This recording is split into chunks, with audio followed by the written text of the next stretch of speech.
There's a scene that plays out in the Gospels of Matthew, Mark, and Luke. It's the scene where a man comes to Jesus with the desire to inherit eternal life. All of the accounts are fairly similar. The same conversation concerning the keeping of the commandments, the same bold proclamation from the man that he's kept them since his youth, and the same charge to sell all that he has and give to the poor. In each case, the man walks away let down or disappointed by what Jesus has asked of him. But what I want to focus on today is Jesus' reaction to the man in Mark's gospel. And Jesus said to him, "Why do you call me good? No one is good except God alone. You know the commandments. Do not murder. Do not commit adultery. Do not steal. Do not bear false witness. Do not defraud. Honor your father and mother." And the man told him, "Teacher, all these I have kept from my youth." And Jesus, looking at him, loved him and said to him, "You lack one thing. Go, sell all that you have and give to the poor, and you will have treasure in heaven. And come follow me." I want you to hear these words again. Jesus, looking at him, loved him. Whatever else we may say about the man who comes to Jesus looking for eternal life, this cannot be denied. Jesus loved him. In my mind, this fact, coupled with what Jesus calls him to do, tells us a great deal about how we should show love for others.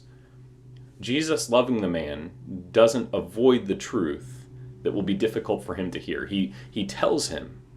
The love of Christ tells hard truths. I think we are sometimes tempted to believe that love is unchallenging. It doesn't ask much of the one that we love. Maybe that's because the feeling we most often call love today is usually tied to attraction. We are attracted to the qualities of another person, and our desire is for them to be attracted to our qualities, to us as well. Challenging the other person to grow increases the risk that they won't reciprocate our affections, or worse, they'll leave altogether. It's calamitous.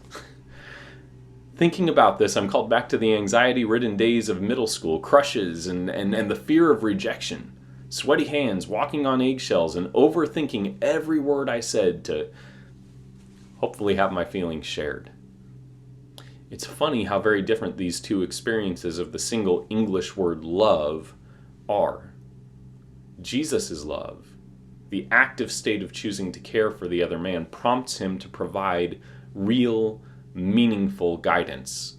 It leads him to speak true and difficult things. It ultimately leads to the man turning away, knowing the right thing to do, but disappointed.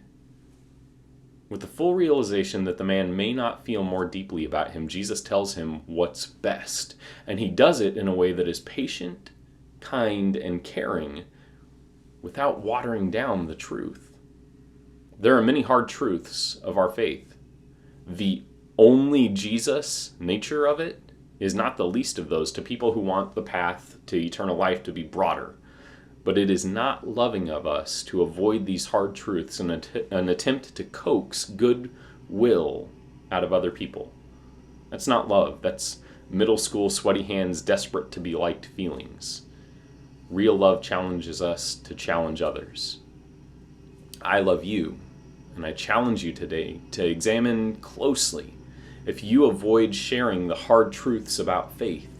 I pray that you and I would be bold enough in our love for our neighbors to tell them these hard truths in patient kindness, with care and concern obvious to all who see the way we look at them with love.